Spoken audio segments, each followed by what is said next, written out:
અમારા ગામની પરમાર દક્ષાબેન અહીંયા અમારા જે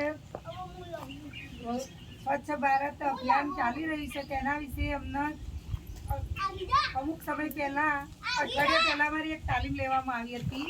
એ તાલીમની અંદર ઘરની આસપાસનો સૂકો કચરો, ભીનો કચરો એનો કઈ રીતે સદુપયોગ કરવો, એ કચરાથી આપણા તંદુરસ્તી પર શું ખરાબ અસર થતી હતી તેના વિશે અમને સમજણ આપી હતી. અને એ કચરાનો કઈ રીતે નિકાલ કરવો તેના વિશે અમને સાહેબે એક ટ્રીક સમજાવવામાં આવી હતી કે જે કચરાના તમે ઘરે આ ખાડો કરીને એની અંદર ભીનો અને સૂકા કચરાનો કઈ રીતે નિકાલ કરવો તેના વિશે સમજણ આપી હતી. અને એ નાખવાથી તમારે એક ખાડાની અંદર એ કચરો નાખવાથી કઈ રીતે એનો સદુપયોગ થાય તેના વિશે પણ અમને સમજણ આપી હતી. તો આજે હું તમને બધાના આ વિશે એક સમજણ આપું છું. હા, બતાવો ચલો બતાવો. પહેલા શું કરવાનું બતાવો.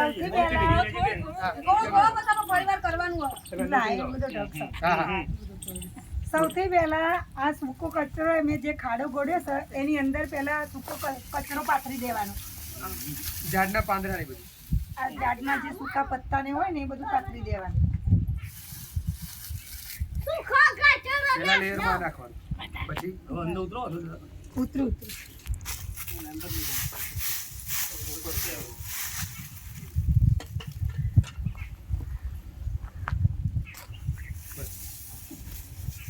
આ સૂકા પત્તા નાખી દીધા પછી એની અંદર જે આપણા ઘરની અંદર વેસ્ટ વધેલી શાકભાજી હોય, જે વેસ્ટ આપણો ખોરાક વધ્યો હોય જેને આપણે ફેંકી દઈએ એ બધો ખોરાક ભેગો કરી અને એના ઉપર આ ખોરાક નાખવાનો.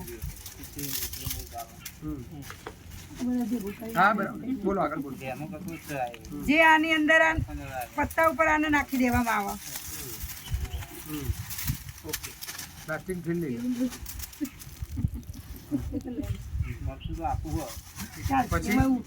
પછી આગળ બતાવો.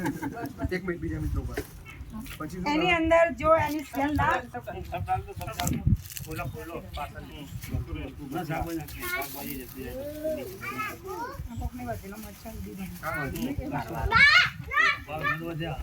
જે આ બધી વેસ્ટ શાકભાજી હતી એનાને આપણે આ ખાડાની અંદર નાખી દીધી.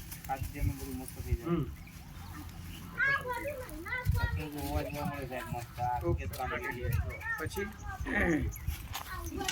હવે શાકભાજી નાખ્યા પછી એની અંદર આપણા જે ગોબર આવે સૂકું છાણ એના થોડું થોડું ભાગીને એની અંદર નાખી દેવાનું. બરાબર.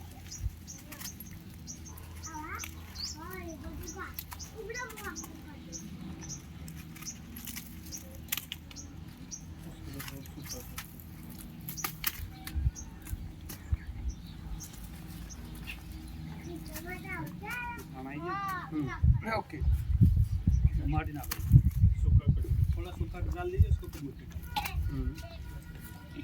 अभी सूखा ले એની ઉપર પાછો સૂકો કચરો નાખી દેવાનો. ના બસ બરાબર. હવે આના પછી એના પછી આ જે આપણે આ નાખ્યું પાછળ જ છે પાછળ રહ્યું એની ખરાબ સ્મેલ ના આવે એના માટે બરાબર. ખરાબ સ્મેલ ના આવે એના માટે થઈને આપણે એની ઉપર થોડી માટી નાખી દેવાની. ખ્યાલ આવ્યો બહેનો બધા? બહેનો